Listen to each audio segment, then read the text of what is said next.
Magic in the Air, Magic System en featuring avec Shaoki, une belle chanson qui nous fait danser de temps en temps. Alors, avant d'entrer dans le vif du sujet, comme je l'annonçais, je vais vous présenter très rapidement les confrères qui vont partager ce plateau avec moi. À ma gauche, il a pour nom Chérif Montchéoua. Bonsoir Chérif. Bonsoir Gildas, bonsoir Roland, bonsoir à toutes et à tous. J'espère que la semaine elle a bien commencé chez vous. Oui, parfaitement, je rends grâce à Dieu. C'est un plaisir pour nous de vous recevoir une fois de plus sur ce plateau. L'autre invité là pour nous, Roland Bédier. Bonsoir Roland. Gildas, bonsoir, Chérif, bonsoir, bonsoir aux amoureux du bureau. La pleine forme?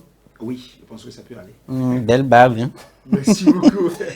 Alors, chers téléspectateurs, nous entrons dans le vif de cette émission avec la toute première rubrique. Il s'agit de Afrique Foot.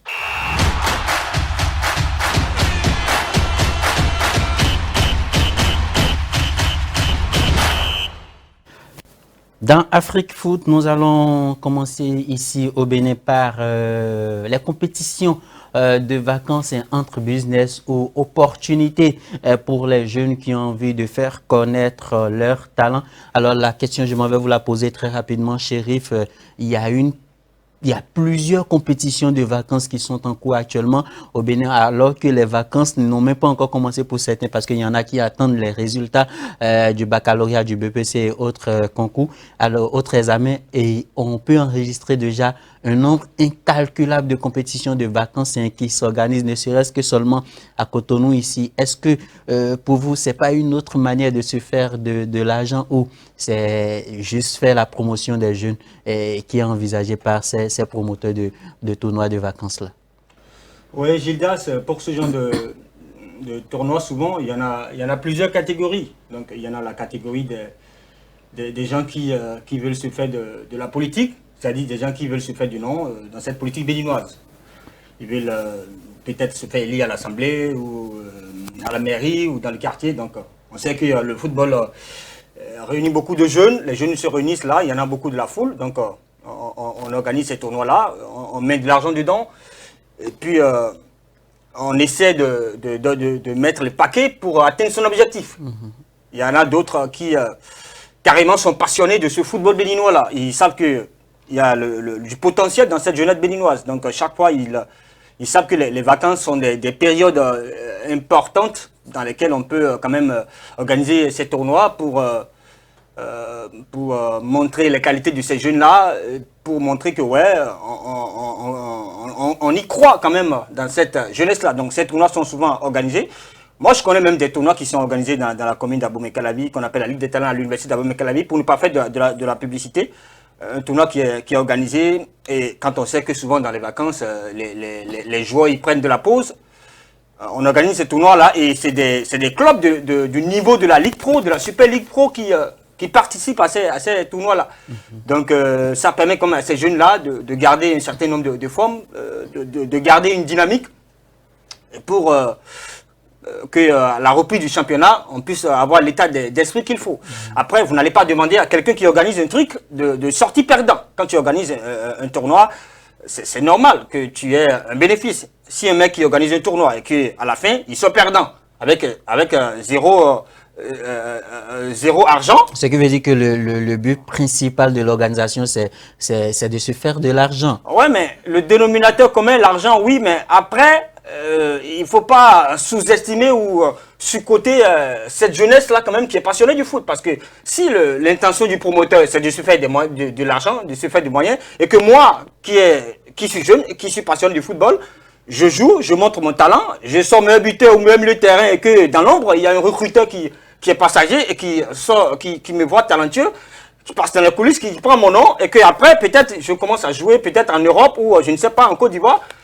On ne va pas jeter le tort à quelqu'un qui a organisé un tournoi. Donc le tournoi, oui, il y a des objectifs de l'argent, mais il ne faut pas, entre griffes, mettre de côté cette jeunesse béninoise-là quand même qui a faim, qui aime le football et qui veut profiter de ces opportunités-là quand même entre griffes pour tirer leur épingle du jeu.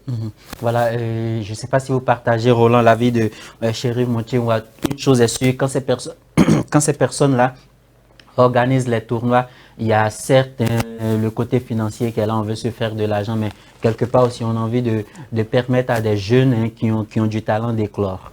Oui, je pense que visiblement, la première intention, pour ceux-là qui organisent le tournoi, c'est le fait ce fait de l'argent, c'est le côté financier. Et puis, je pense que c'est ce qui est un peu marrant aujourd'hui dans le football béninois, parce que déjà, nous n'avons pas un bon niveau quand on prend les différentes équipes, mais déjà, chacun dans son coin, dans ces trucs-là, je pense déjà que bon, il faut organiser des trucs du genre pour se faire de l'argent, parce que je pense que c'est pas trop bon, parce que, comme vous l'avez dit, effectivement, nous n'avons pas non plus de tournois un peu partout. Et l'objectif capital, normalement, pour moi, c'est d'aider la jeunesse, les aider parce que nous avons des académies déjà au Bénin, donc on peut dénicher ces talents, histoire de les envoyer dans les académies, pour qu'ils suivent des formations, et ainsi de suite. Normalement, c'est l'idée, je pense que c'est l'idée globale, normalement. Mais aujourd'hui, certains, parlant aussi de la politique, certains le font, comme l'a dit Chérif, pour se faire un nom, parce que, bon, on a des élections qui se pointent à l'horizon, donc il faut se faire déjà un nom, il faut montrer à la population que c'est nous, voir un peu. Donc, je pense que normalement, au Bénin aujourd'hui, le Bénin qui n'est pas forcément une nation de football, il faut que nous organisons ces tournois afin d'aider visiblement la jeunesse, afin de dénicher les talents, afin de sélectionner des jeunes qui ont un peu de talent, qui vont évoluer dans les académies, qui seront formés, et du coup, ils seront envoyés ailleurs, voir un peu. Donc, normalement, j'ai eu la chance l'année dernière de couvrir les deux demi-finales et la grande finale d'un tournoi à Papa. Je pense que c'est un jeune, Aziz Balogun, je ne lui fais pas une publicité sur ce plateau, mais quand même, quand tu as vu quelque chose qui est bon, qui est professionnel, il faut le dire. C'est quelqu'un qui, je pense qu'il avait joué, c'est un ancien gardien, qui essaie de collaborer beaucoup avec ses amis de l'étranger, voir un peu qui l'aide un peu, qui sont en collaboration avec lui, qui aide quand vous voyez, quand vous assistez à ce tournoi, vous voyez que c'est quelque chose qui est professionnel. C'est pas forcément pour se faire de l'argent, pour chercher, parce que vous savez déjà, quand vous organisez ces gens de tournois, on essaie d'attribuer des participations au club, aux équipes, à hauteur de 20 000, 50 000, 60 000. Imaginez que c'est 20 équipes, et ces équipes vont cotiser, vont donner 50 000, 50 000. Regardez la somme. Et à l'arrivée, peut-être que le vainqueur aura combien? 500 000 ou bien 200 000. Le reste. Non, mais moi, sur ce point-là, je ne rejoins pas forcément Roland. Et il y a le point de participation, d'accord. Participation, oui, mais il faut reconnaître qu'à des moments donnés, ces organisateurs-là, ils ont des difficultés par moment. Parce que vous organisez un tournoi, il y a peut-être 20 équipes partantes. Et que sur les 20, il y a une dizaine qui disent ouais, nous, on n'a pas le complet, on remet la moitié pour commencer le tournoi. À un certain moment, les jeunes, ils perdent un match, 2 matchs et ils disparaissent. Il y a ce genre de difficultés qu'il ne faut pas... Et puis, il y a des arbitres qu'il faut payer, il y a toute une organisation autour de ces tournois-là. Mais la question que je m'avais posée, chérie, est-ce que...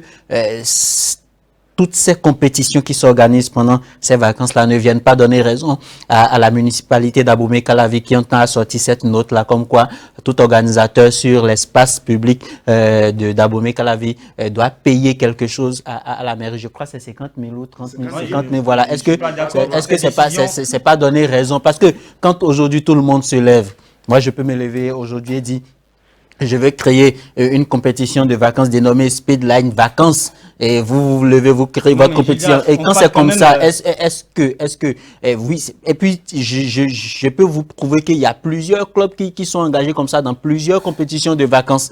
Je suis d'accord, mais prendre une décision comme ça, moi, ça me casse un petit peu la gueule d'entendre ce genre de décision prise par les autorités municipales. Je ne suis pas d'accord parce que pour prendre une décision, il faut d'abord réfléchir derrière. C'est-à-dire que nous sommes dans quel pays? Nous sommes dans un pays qu'on appelle le Bénin. Est-ce qu'on a gagné une Coupe d'Afrique des Nations une fois? On a 0 CAN. On a 0 CAN U17, 0 CAN U18. On n'a gagné aucune compétition majeure de haut niveau. Et aujourd'hui, les jeunes organisent des tournois dans les vacances pour montrer leur talent, pour quand même éclore le talent de certains jeunes, etc. en griffe. Et puis on reste dans son coin, on prend une décision, on interdit des organisations de tournois. Moi, je ne suis pas d'accord. Quoi qu'on dise aujourd'hui, ces tournois qui sont organisés, il y aura toujours des jeunes qui vont tirer leur épingle du jeu. Il y aura toujours des jeunes qui seront très, très talentueux. Moi, j'ai suivi des tournois, des vacances données à plusieurs années. Et ces jeunes aujourd'hui se retrouvent dans des clubs de la Ligue Pro, de la Super Ligue Pro. Il y en a même aujourd'hui dans le championnat national. Mais prendre une décision comme ça et dire, oh, mais nous, on interdit, si vous devez organiser un tournoi aujourd'hui, il faut payer 50 000, 100 000, 60 000. Je ne suis pas d'accord avec ce genre de décision. En fait, Très rapidement, l'idéal, c'est pas ça. Oui, moi, je suis d'accord. Quand vous voulez organiser un tournoi et que vous devez être en bonne, comment dirais-je, dans la même longueur donc, que les autorités, moi, je ne vois pas, comment dirais-je, créer de difficultés aux organisateurs. Je ne vois pas là. Maintenant, derrière, quel est l'idéal de ce tournoi organisé? Comme nous l'avons dit sur le plateau, il y a des gens qui se font d'argent. Vous voyez un peu. C'est là, moi, je dis, bon, je suis un peu, c'est un peu malheureux.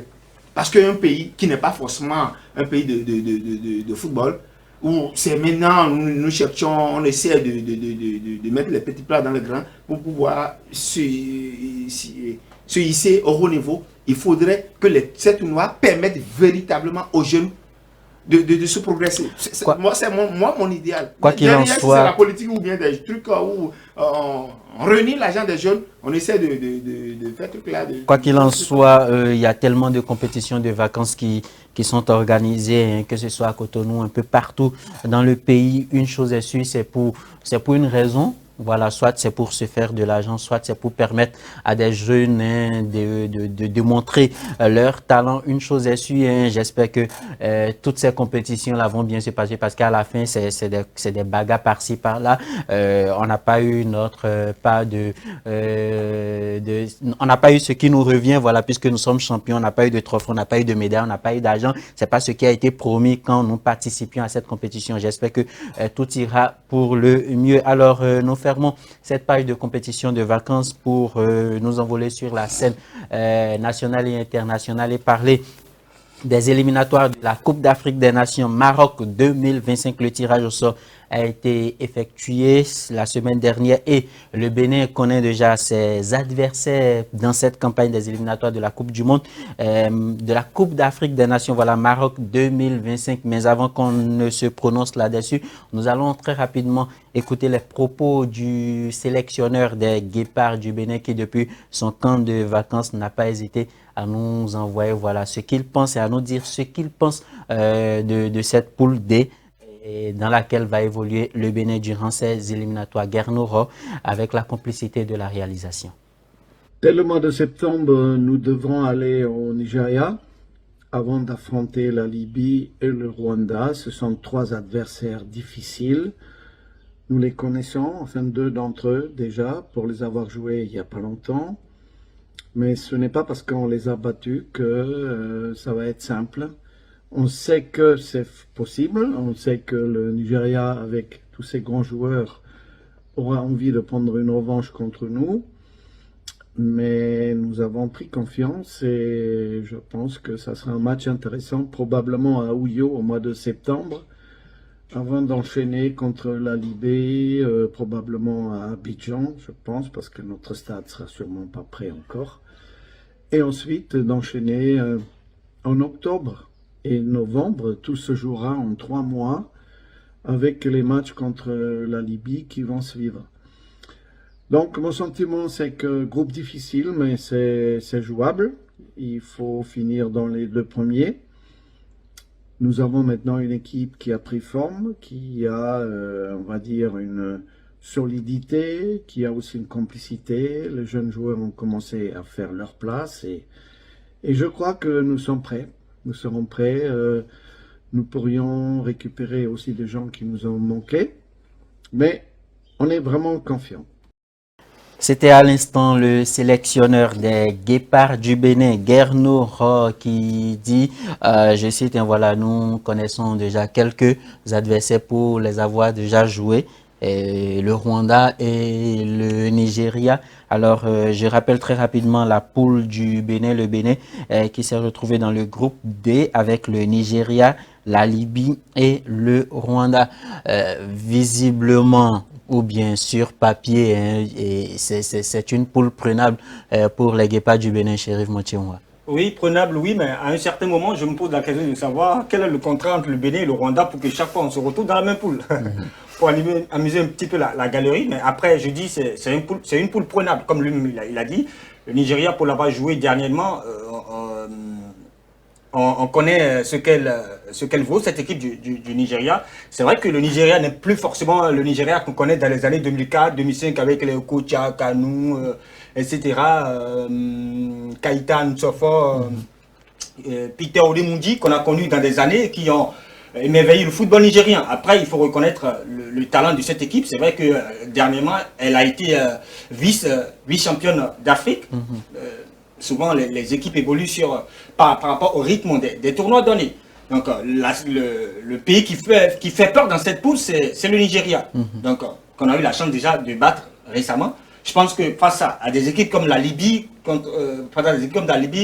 des équipes comme le Rwanda, on a quand même les atouts considérables quand même pour pouvoir déjouer les stratégies que mettront en place les différents entraîneurs de ces équipes-là. Après, sur l'aire de jeu, c'est clairement une autre réalité. Hein. C'est pas facile. On a suivi des matchs de l'Euro où les équipes comme le Portugal ont peiné contre la Slovénie. Donc, le football, ça n'a jamais été mathématique.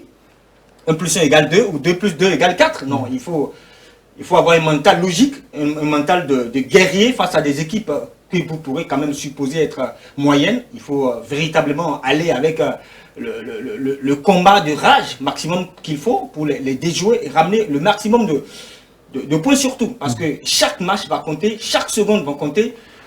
Malheureusement, on n'aura pas la chance de recevoir ces matchs au Général Mathieu Kérékou. Ces éliminatoires, le coach vient de le dire, le sélectionneur l'a dit tout à l'heure, vont se jouer en 3 mois. Le premier match de ces phases éliminatoires, ça sera de l'autre côté du Nigeria. On sait que quand le Nigeria veut recevoir, c'est vraiment dans le fin fond du Nigeria que les Super Eagles reçoivent leurs adversaires, histoire de fatiguer un long trajet qui fatigue déjà l'équipe que vous recevez. Alors, le Nigeria, c'est vrai, on a joué le Nigeria là, il y a quelques mois, il y a quelques semaines de l'autre côté de la Côte d'Ivoire, score final 2-1, on a battu le Nigeria. Est-ce que vous pensez qu'on a la chance de rééditer l'exploit? Encore que le coach l'a dit, le sélectionneur l'a dit, on a la possibilité de retrouver des joueurs, des cadres de cette équipe-là qui étaient blessés.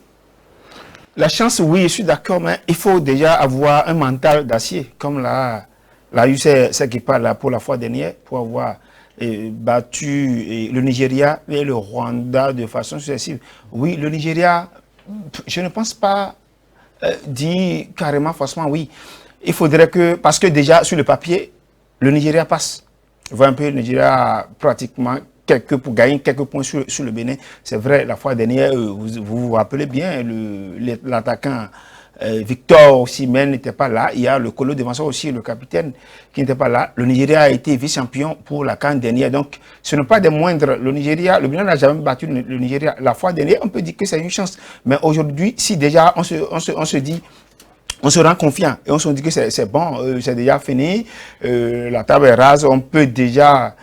pour chaque rencontre battre cette équipe, je pense que c'est faux. Il faudrait que ce mental-là, d'acier que les Guépards ont eu la fois dernière, pour que ça soit ainsi, il faut que Guénoro véritablement dope cette équipe de l'intelligence, parce que sur le terrain, le Bénin ne peut pas forcément... C'est-à-dire on va en dents de scie.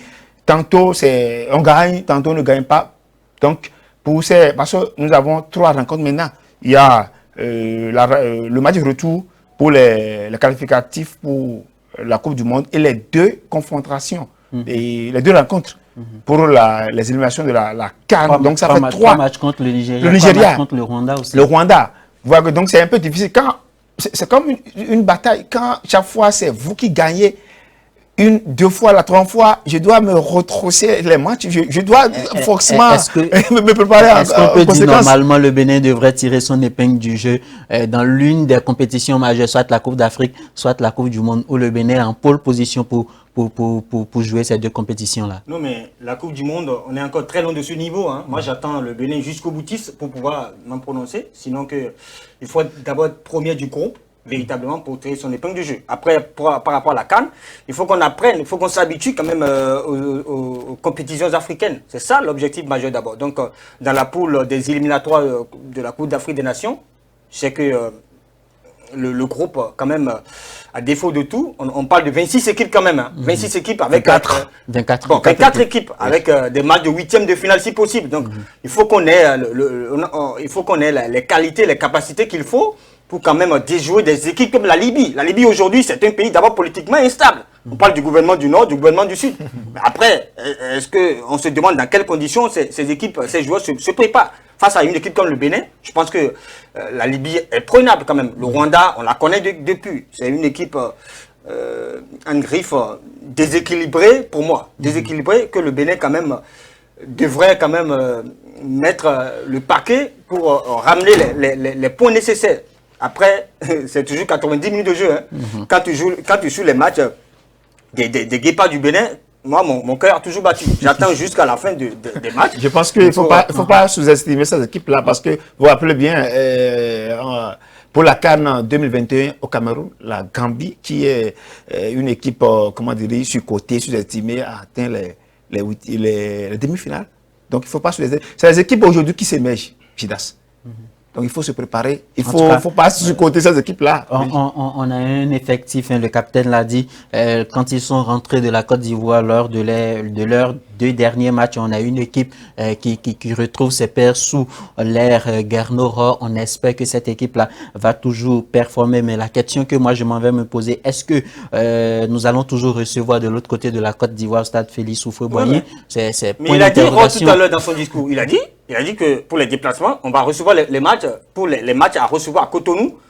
Puisque le stade général Mathieu Kérékou ne sera pas encore prêt. Donc, est-ce que, voilà, la question que je m'avais posée, est-ce que ça ne fera pas trop de déplacements pour les Guépards du Bénin, puisqu'il faut aller de l'autre côté de la Côte d'Ivoire, il faut se déplacer sur la Libye, il faut se déplacer sur le Nigeria, sur le Rwanda, et retourner encore en Côte d'Ivoire. Ça ne fera pas trop. Est-ce que ça ne va pas épuiser, puisque le tout va se jouer en 3 mois? Forcément, je pense que c'est un peu difficile parce que les matchs que nous allons recevoir chez nous, c'est désormais sur la terre ivoirienne. Je pense que c'est ça. Donc, ils n'ont pas de chance et on espère que cette terre-là va continuer. Bon, c'est vrai, ça nous a aidé aussi à gagner 2 matchs d'affilée. Donc, est-ce que nous allons toujours miser sur la Côte d'Ivoire?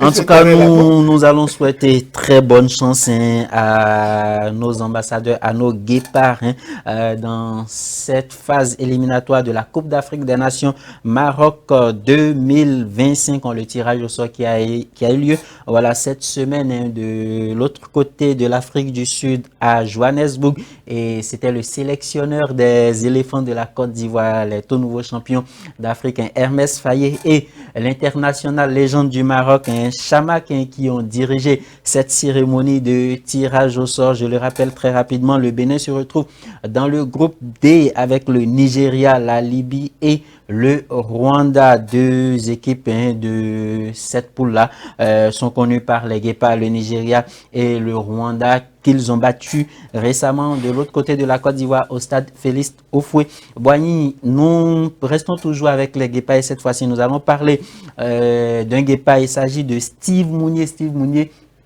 qui s'est engagé librement avec un club allemand de la première division de la Bundesliga. Il s'agit de Augsbourg.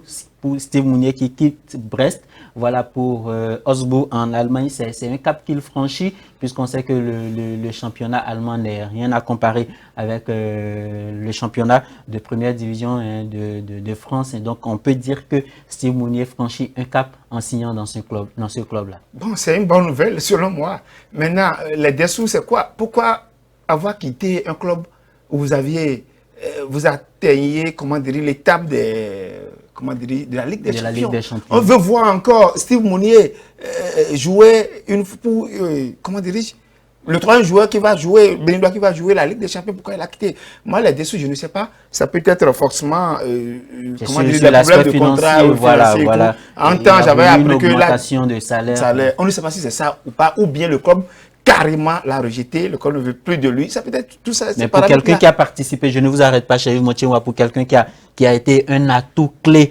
dans votre qualification à la Ligue des Champions prochaine. Et je pense que même si vous ne voulez pas lui donner ce qu'il demande, ne serait-ce qu'un ajustement, un petit ajustement financier, lui ferait du bien. Cela aurait peut-être permis à Steve Mounier de rester et de vivre cette aventure européenne avec Brest. Non, mais est-ce que c'est officiel? Est-ce que officiellement le départ de oui, c'est officiel, c'est acté. Brest a déjà sorti un communiqué. Non, mais je parle déjà, je parle d'abord des désaccords qui l'auraient quand même poussé à quitter le club. Est-ce que c'est pour des raisons d'augmentation de salaire? C'est là la question que moi je me pose. Sinon, après, parlons de contrat à Augsbourg du côté de l'Allemagne, moi je m'en prends toujours aux agents de joueurs. C'est qui sont ces gens-là qui négocient des matchs?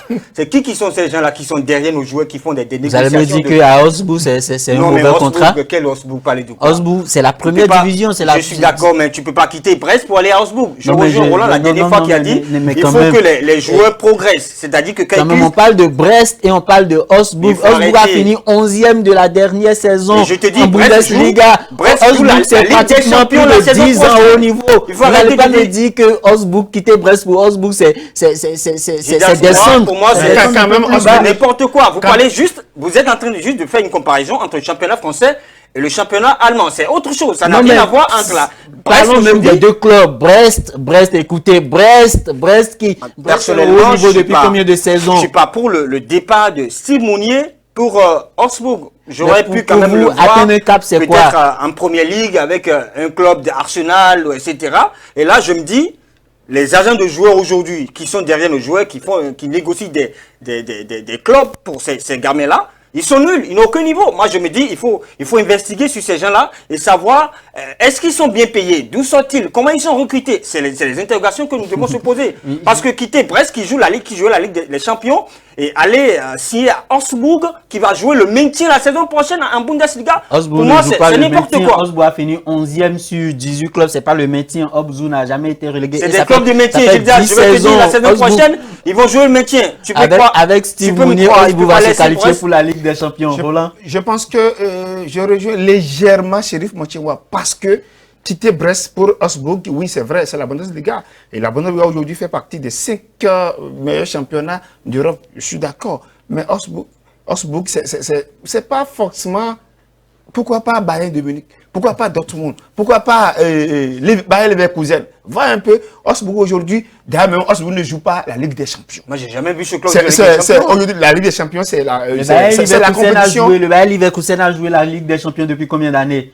Oui, on sait, mais non, mais écoutez, moi je pense si on voit un peu la prestation de ce club pour la saison passée, combien de matchs de Augsbourg vous avez suivi? Il n'y a aucune comparaison. Combien de matchs de Augsbourg, vous, mes consultants, vous avez suivi? Écoutez, moi je pense que c'est un cap comparativement à Brest. Moi je pense que c'est un cap. C'est pas. Je ne dis pas forcément. Je ne suis pas d'accord. Je ne suis pas d'accord. Quand tu quittes Brest, on veut te voir au PSG.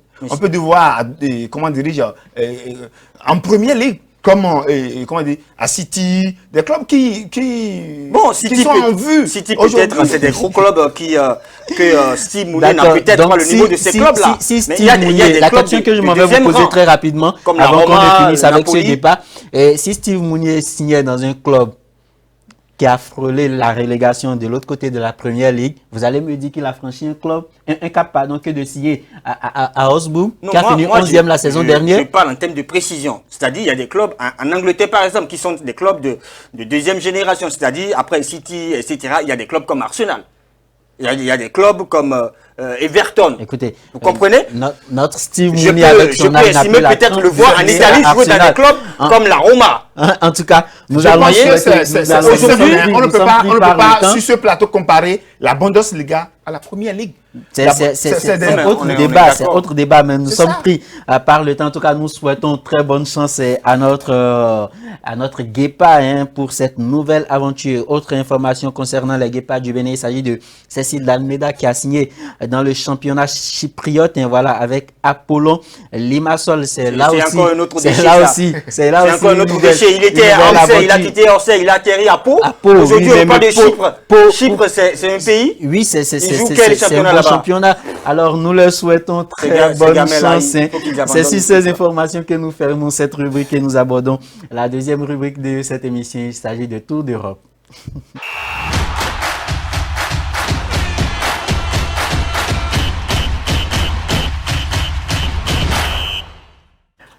Dans Tour d'Europe, nous allons déposer nos bagages de l'autre côté des États-Unis d'Amérique où a lieu actuellement la Copa América avec l'Argentine qui a joué son quart de finale face à l'Équateur. L'Argentine n'est pas passée à ça d'être éliminée dès l'étape des quarts de finale. Avec la réalisation, nous allons suivre le résumé de ce match. Ce ballon de retrouvera la Colombie. Le Brésil, voilà, qui quitte la compétition à l'étape des quarts de finale, éliminé par l'Uruguay. Alors, les demi-finales se présentent comme suit. L'Argentine jouera le Canada et la Colombie de James Rodriguez jouera l'Uruguay de Fede Valverde. Très rapidement. Chéri Montier, moi, déception pour les Brésiliens. Voilà, Roland Bédier, déception pour les Brésiliens. C'était prévisible parce que, vous savez, ça fait plusieurs fois, cette équipe manque toujours, comment dire, un goût d'inachevé, comment dirais-je, un truc décevant de cette équipe. C'était même, j'ai suivi, comment dirais-je, un commentaire de l'autre joueur là, Ronaldinho, qui avait même refusé de suivre aucun de leurs matchs. Donc je vois que cette équipe nous déçoit vraiment. Je ne sais pas, alors qu'ils ont des atouts aujourd'hui, surtout côté comment dire, offensif, ils ont des atouts aujourd'hui. Pour gagner facilement ces matchs-là, ils ont une potentialité, une suprématie sur cette équipe-là. Je ne sais pas ce qui se passe. Surtout Vinicius qui a puni cette équipe pour ces 2 cartons jaunes qui a été puni pour des cas d'indiscipline. Bon, je pense que peut-être à la longue... C'est des erreurs qui payent caché. Vinicius en a payé les frais avec l'élimination du Brésil à l'étape seulement des quarts de finale chez l'Argentine de Lionel Messi, qui est en course pour conserver son titre puisque la Copa est détenue actuellement par les Argentins. Ouais, mais bravo aux Argentins parce que là, ils ont été chanceux. Comme d'habitude, ils ont été encore une fois avec un Messi qui est très serein au sein de cette équipe argentine, aller chercher la qualif lors des séances de tir au but. Ça n'a jamais été facile. Hein. Jusqu'à dernière minute, ils ont failli frôler l'élimination, les Argentins. Comme en Coupe du Monde, ils arrivent quand même très très fort pour ces séances de tir au but, à tirer l'épingle du jeu pour les demi-finales. Je dis bravo aux Argentins. Il ne faut pas oublier que Messi avait raté, le penalty, mais il y avait Dibou Martinez et le gardien. Ils ont réussi à se qualifier. De l'autre côté de l'Europe, les demi-finales aussi sont dessinées. On aura de très bons demi-finales. Espagne-France, ça sera le mardi et Pays-Bas, Angleterre le mercredi. À l'issue de cette demi-finale, on connaîtra les qualifiés qui vont jouer la finale de l'Euro Allemagne 2024. C'est sur ces informations que nous fermons cette page pour aborder la dernière rubrique de votre émission. Il s'agit de Autres Sports.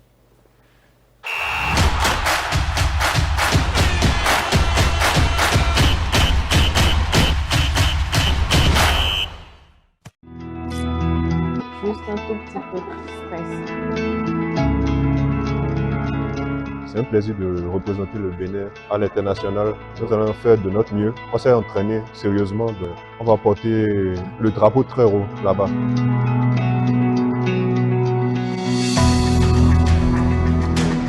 Vraiment, l'initiative que Afrique Gamer prend, c'est incroyable. Ils font un travail incroyable, ce qui nous permet ici d'être là en délégation, voyager, représenter le Bénin à l'international. C'était un rêve et nous sommes en train de le réaliser. Afrique Gamer. On est sur Afrique Gamer.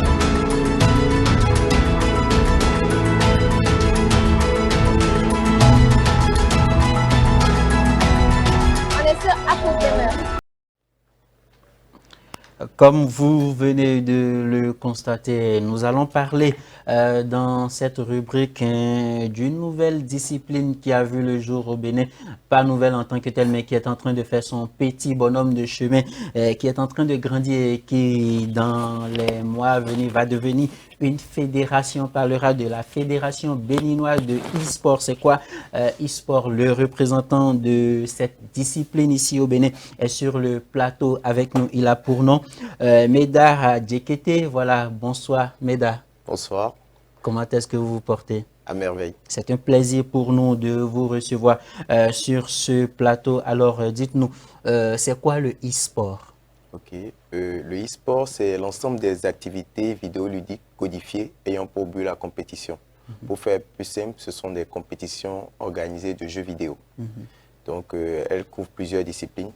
Et derrière tout ça, nous devons faire comprendre que l'e-sport fait la promotion des métiers du numérique. Grâce à l'e-sport, nous pouvons avoir des dessinateurs déjà, nous pouvons avoir des commissaires au poste, des streamers.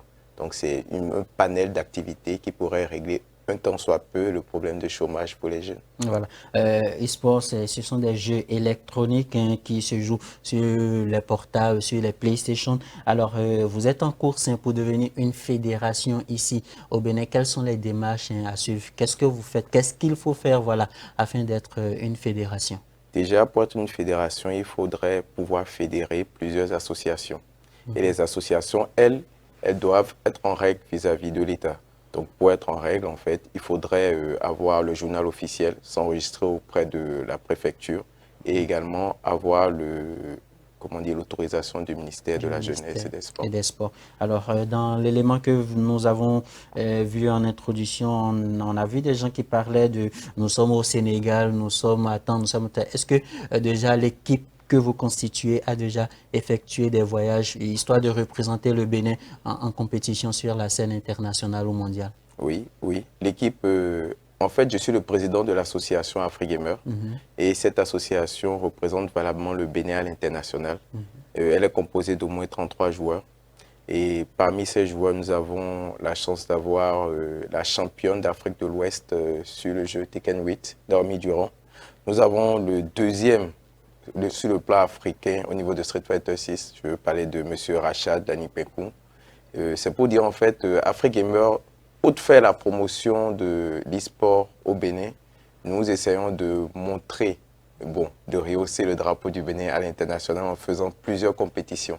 Dernièrement, nous étions en France, notre représentante était en France à Poitiers pour la Gamers Assembly.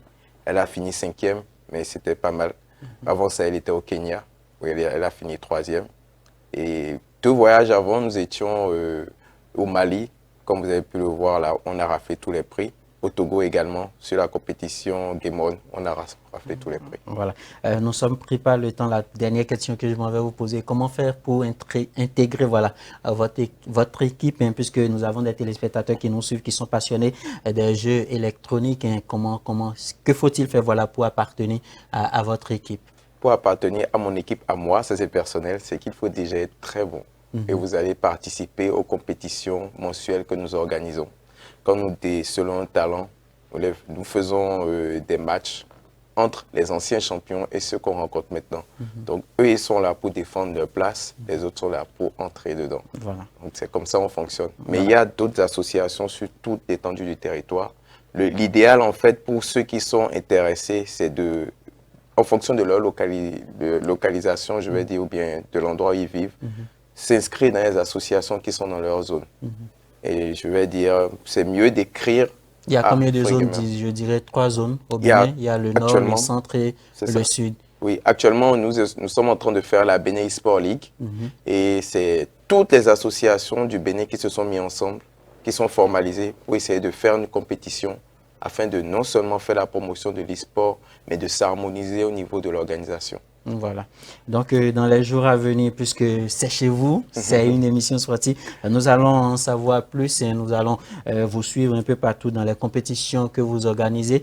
Et d'ici là, je vous dis merci de partager avec nous ces informations et nous sommes de cœur avec vous pour que la chance vous accompagne afin que vous deveniez une fédération béninoise de e-sport au Bénin. Vous allez rester avec nous jusqu'à la fin de cette émission et sans transition avec la réalisation, la complicité de la réalisation. Nous allons suivre le résumé du Grand Prix d'Allemagne avec la victoire de Jorge Martinez. On est en course sprint, encore 2 fois, il est en bas du waterfall. Est-ce qu'il est assez prêt? Jorge Martinez s'impose, 13e victoire.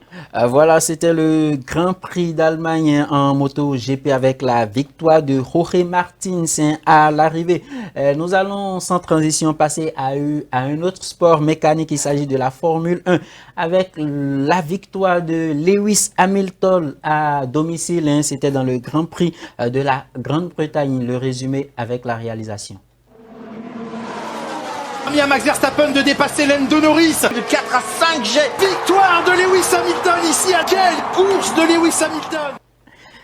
Voilà, je le disais, très belle victoire de Lewis Hamilton qui renoue avec la victoire à domicile après avoir fait des piètres performances. Lewis Hamilton qui renoue avec la victoire en Grande-Bretagne et il signe la pole position. J'y arrive au Grand Prix de Grande-Bretagne. C'est sur ces informations, chers téléspectateurs, que nous clôturons cette émission. Alors, merci une fois encore à vous, Meda Djekete, représentant de la société e-sport ou bien la fédération, la future fédération béninoise de e-sport au Bénin. C'est ça. Merci, c'est moi, je vous remercie. Je vous en prie. Roland Bédier, merci également à vous d'être resté des nôtres. Chidas, merci. Je souhaite bonne aventure au président de e-sport. Voilà. Chéri Montier-moi qui nous a quittés avant que l'émission n'aille à son thème. Merci également à lui. Nous disons merci à la réalisation qui a conduit cette émission. Chers téléspectateurs, nous sommes à la croisée des chemins. Vous pouvez retrouver votre émission sur nos différentes plateformes et sur YouTube et Facebook en tapant simplement www.speedlight télévision. D'ici là, portez-vous bien.